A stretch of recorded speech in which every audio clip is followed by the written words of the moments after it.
Akkam jirtu nagaa fayyaadha harka fuunee walitti deebinee isin hundinuu maali jirtu nagaa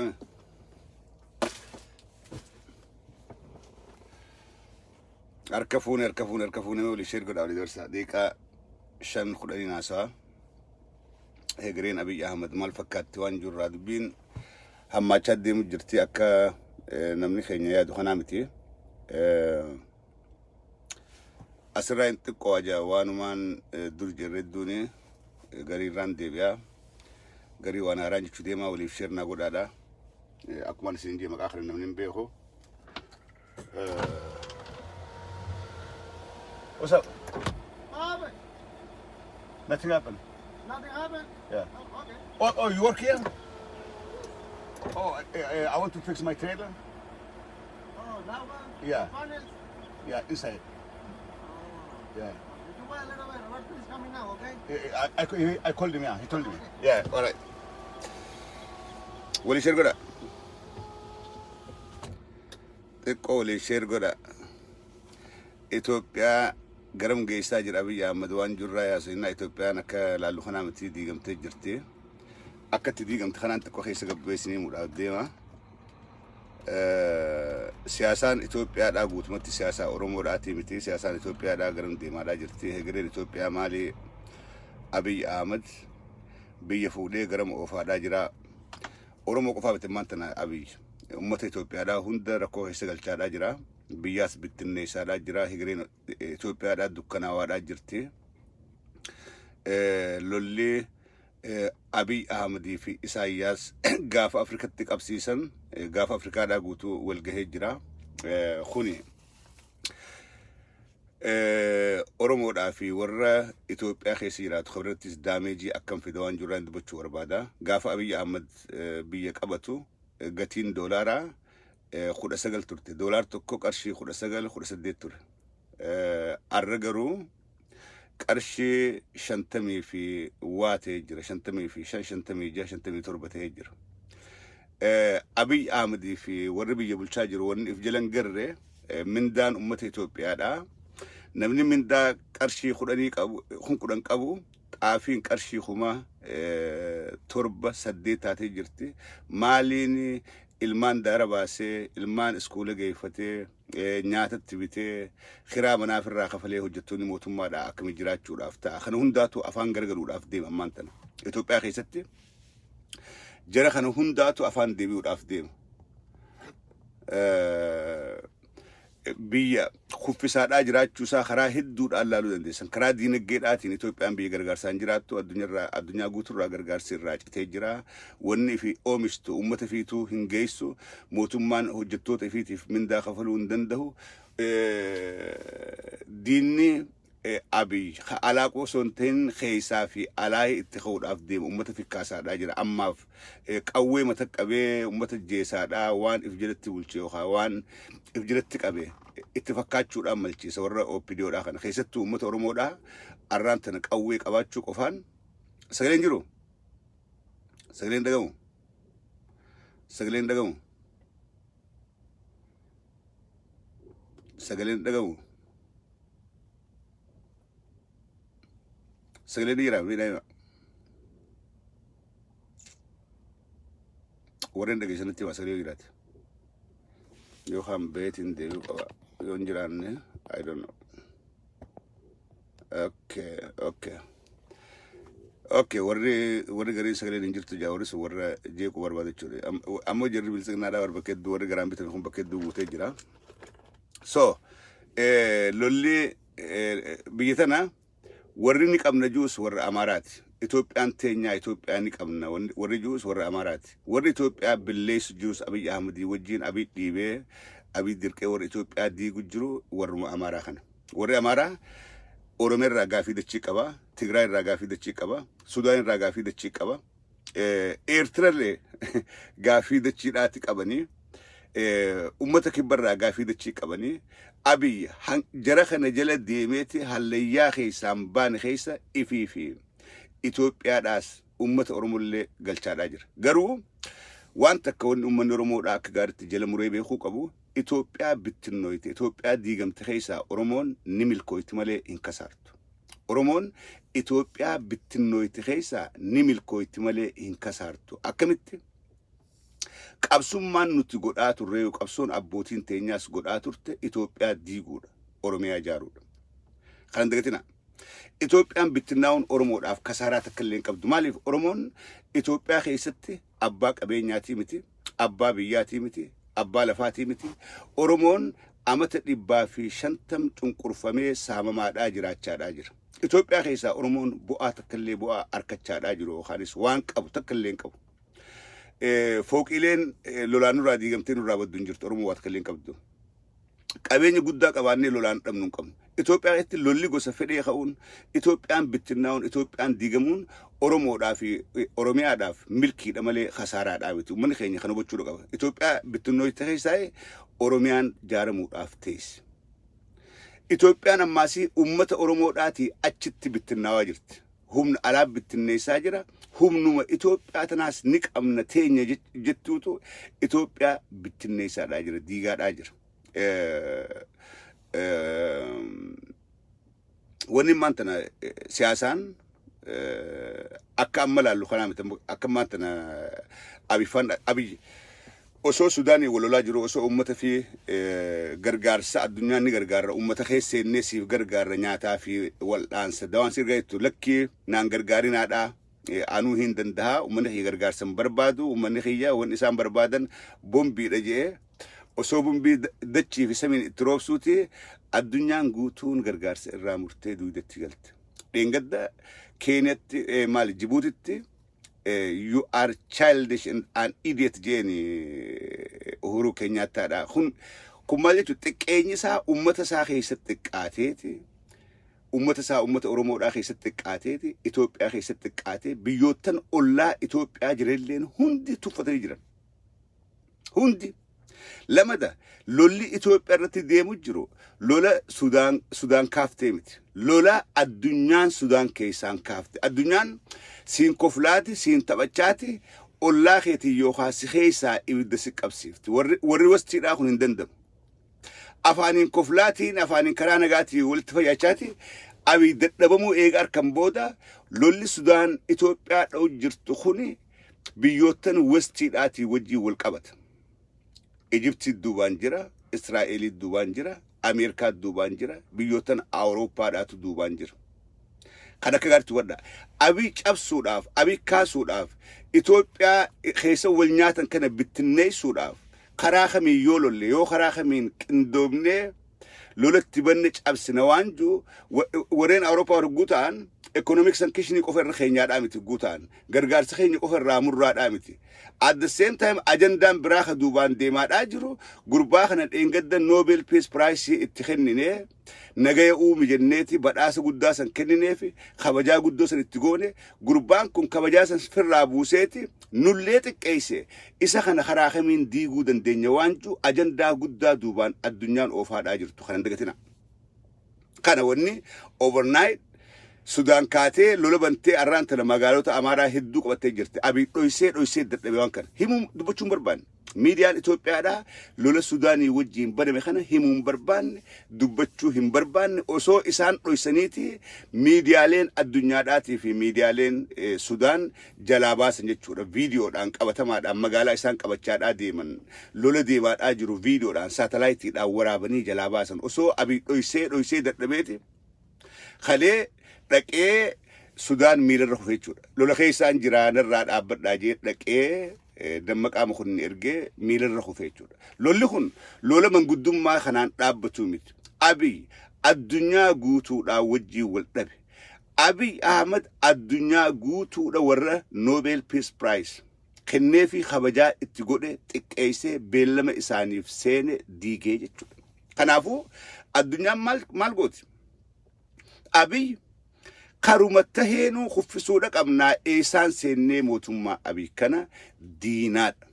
Suni karaan qaxxaamurri karaa mijaawaan karaa Sudaanii jechuudha. Arra ibiddi karaa Sudaanii qabachaadhaa jiru. Dunnaattiin Sudaanii fi daangaa wal dhabanii wal dhabbii daangaa lafarratti maarreedha miti.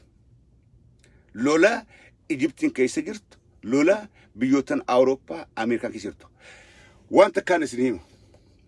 dabballoonni biltsiginnaadhaa akkamitti juntaa deeggartanii isin juntaa wajjin dhaabbattanii isin maarree wajjin dhaabbattanii lakki nuti juntaadhaa wajjin hin dhaabbannu waan takka wanni jala murtee Oromoon warri opinion illee beekuu qaban juntaadhaa fi isinis garaagarummaa hin qabdan Oromoodhaaf juntaanis ama 27 isinii wajjin isin jaaree Oromoo ajjeesaadhaa ture isinis juntaadhaaf ergamee inumaa juntaa caalaa warra Tigraay caalaa ka Oromoo ajjeesaadhaa ture isin akkuma TPLF diina Oromoodhaa ama 27 Oromoo haxaawaa turte harka muraa miila muraa turtetti isinis OPDO'n wajjiin muraa turtan bakkitti nuti garaagarummaan teenyaa fi isin nuti warra juntaadhaatis diina keenya beeyna isinis diina keenya beeyna deeggaraadhaan jiru dhumaatiin teessan lachuutu Oromoodhaaf tokko OPDO'n dhumuudhaaf TPLF dhumuun diina Oromoodhaatu dhumaa jira waan kana akka garte dawhadha nuti TPLF deeggaraadhaan jiru duraas dhaabbachaan jiru TPLF khalee gaafa isin salaattanii fi khalee isin gaafa wajjiin dalaydanii harka qabdanii Oromoodhaan ajaa'irtan nuti khalees dura dhaabbachaa ture khalees falmachaadhaatiin ture TPLF TPLF hin falmen nuhi malee isinii miti OPDO arra sabboonaa if gootanii ilmaan juntaadhaa ergamtoota juntaadhaa maarree juntaadhaa guun jettan xiqqollee silaa afaanitti isin ulfaachuudha qabdi lakki nuti juntaa kana ama 27 isaan biyya bulchan itti qabsaawaa itti falmaa wareegamaadhaa ture itti dadhabaadhaa isin garuu ama 27 ishii goftaa koo jettaniiti isaanii ergamtanii uummata keessan ajjeesaa turtan arras nuti arras yes TPLF ilmaan Oromoodhaa ajjeesaa turte qalaa turte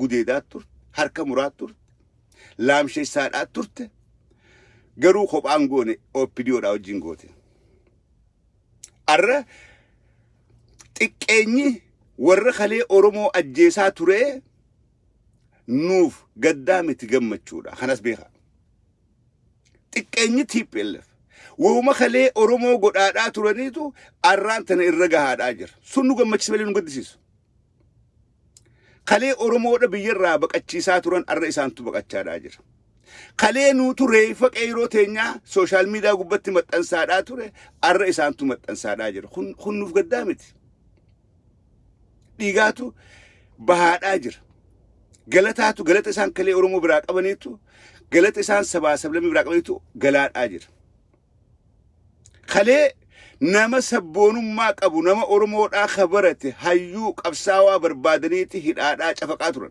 أرى نما لقودة تغريد أقبوتو بيجيسته بربادمي هدامي أجيفا ماد أجر ساما ماد أجر خليه قرو خساوا ما توري خسال بچا توري خطيق أچادا توري أورمودا بيكر قلت سنتو غلا فيجر we know all this خلني بين أكغارب بين خنا أكغارت إسن چالا OPDO isin caalaa been akka diinni keenya miidhamaadhaa jiru akka hayni Oromoodhaa dhugaan Oromoodhaa dhiini qeyroodhaa wal afaan deebisee abbaa fi ilma ergamaadhaa fi ergataa wal afaan deebisee wal nyaachaa jiru akka gaarii tolchinee been dhumaatiin isirra geessuu fi dhumaatiin TPLF irra geessu nuuf sabboonota Oromoodhaatiif ilmaan Oromoodhaatiif garaagarummaa takka illee qabu gamanaayis gamasiis ka dhumaadhaa jiru diina keenyaa jechuudha Biraanuu Juulaadhaafaan kalee warruma TPLF في أبايس أين إرجع أورمودان أجلسها توري أبي أحمد دمي تخرت اتجافة ماته خاج آسا جاري تكوشنين جارسيسه إلمان أورمودا أدم ساتوري أبي أحمد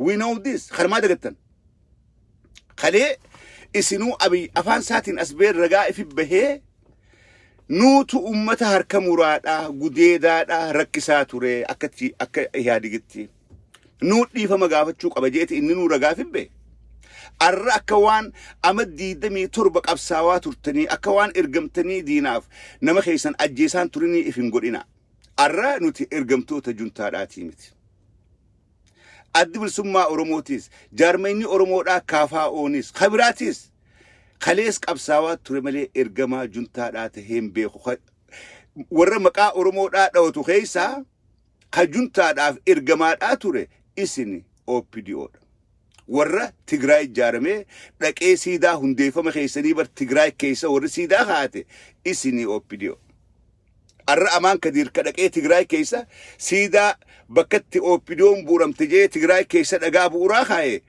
arra bar isinii wajjin dalagaadhaa jira itti gaafatamaa imbaasii keessaati Muktar Kadir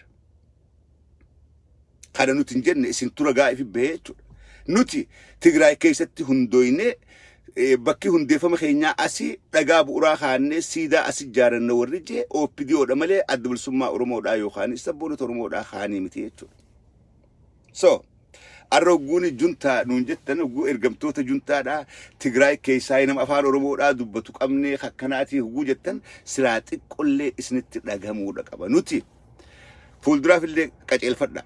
warreen miidiyaa OBN irraa iyyitanii ergamtoota juntaatiif juntaani balleessinaa ergamtoota juntaadhaa yoo ABO baantan yookaan yoo ni rogeeyyii Oromoodhaa nu baantan nuti lakki ergamtoota juntaadhaati miti nuti warra kaleedhaas juntaadhaa wajjin falmachaadhaa ture juntatti qabsaawaadhaa ture isini ergamtoonni juntaadhaa kaleedhaa arrallee isin keessaa nama qabanii isini wal nyaachisaa jiran arrallee takharir lambaranne arrallee deebitaniiti ergamtoota nafxanyaadhaa taataniiti arrallee wanni isinii morminuuf OPDO listen to this arrallee bar wanni isinii morminuuf jaran Abiy Ahmed yaa warra OPDOdha amata 27 ijoollee Tigraay ergamtaniiti olaantummaa Tigraay Oromoo irratti eeysisuudhaaf qabsaa'aa turtani takhalirratti isiniif haagayu arraas ammaas haaretti diinaaf ergamuu dhiisaa ulee nafxanyaan tahinaadha iftahaadhaa jiraadhaadhaa isiniin jechaadhaa jirraa bara OPDO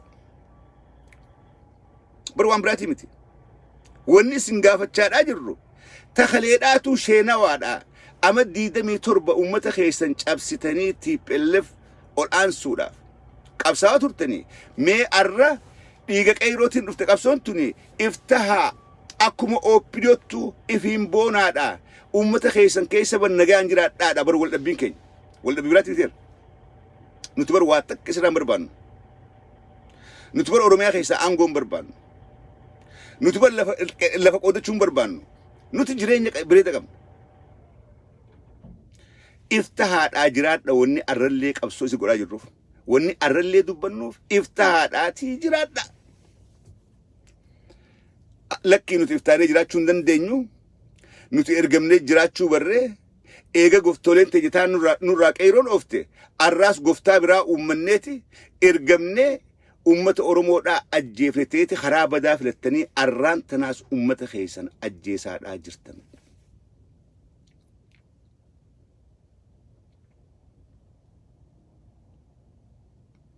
so arroguuni juntaanuun jettan silaa xiqqoo isin dhagabu qabu xiqqoo silaa namni waan kalee ta'e arran dagatu kalee eessa turre arra maal haasa'u jirraa warri arraan tana hidhaa jiru kun hoo kalee eessa ture arra hoo maal jiranii silaa yaaduudha qabdan isin warra kalee juntaa isin arra jettan kanatti qabsaawaa ture warra juntaa cabse hidhaa keessaniiti isin ergamtoonni juntaadha juntaa namaan jettan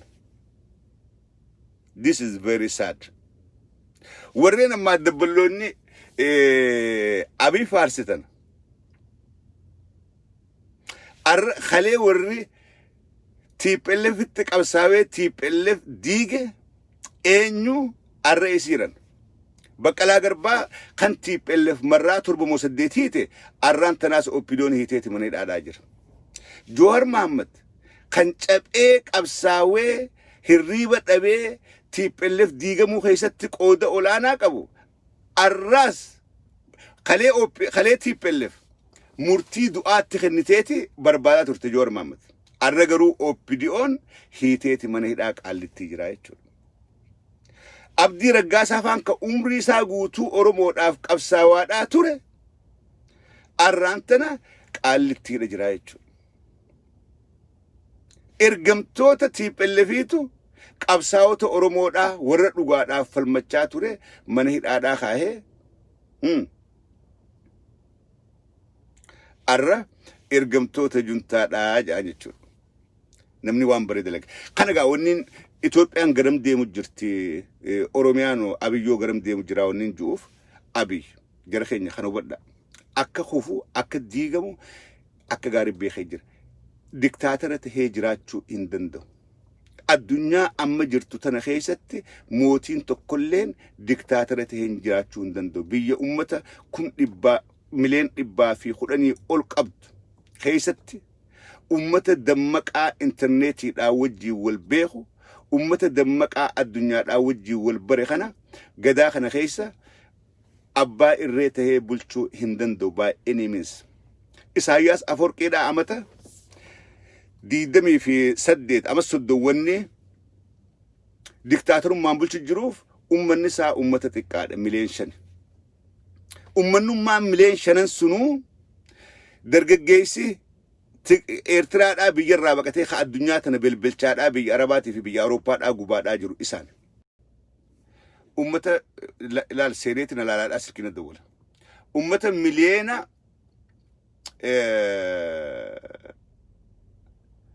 100 ol mootummaan abbaa irree dargaggeessa qabdee akka gaafa dargitti beeraawii guurtee dirqiin harka hiitee ibidura ganna hiitu suni amma addunyaa kanarra jiraachuu hin dandeessu. Abiy cannot survive by any means. Abiy cannot survive. Wooma hanga ammaa dalage yakka hanga ammaan tanaa ummata Oromoo irratti, ummata Itoophiyaa irratti salphina addunyaa mudi kanaan Abiy survive ta'uudhaaf hin ta'u. Itoophiyaan hallayya deemaadhaa jirti. Itoophiyaan diigamtee jirti.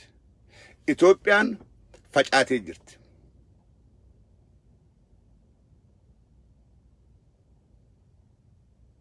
Itoophiyaan kana booda biyya taatee jiraachuudhaaf hin teessu.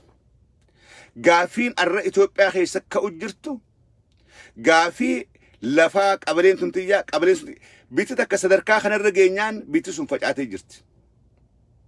Arra arbi ummanni Oromoodhaa kataa'u jiru kun aksesii waan ittiin qabsoo godhuudhaati hin qabaatin malee gaafa qabsoon sirriidhaatii fi ummanni Oromoodhaa wal arkatan bitti sun barbadaa'uudhaaf teessi.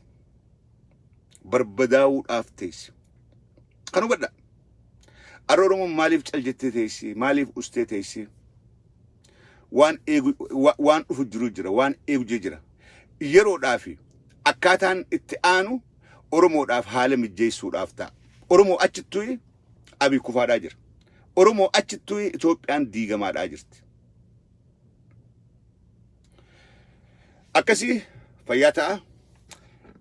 Biiziidhaa yeroo hin qabu yeroo gaarii qabaadhaa.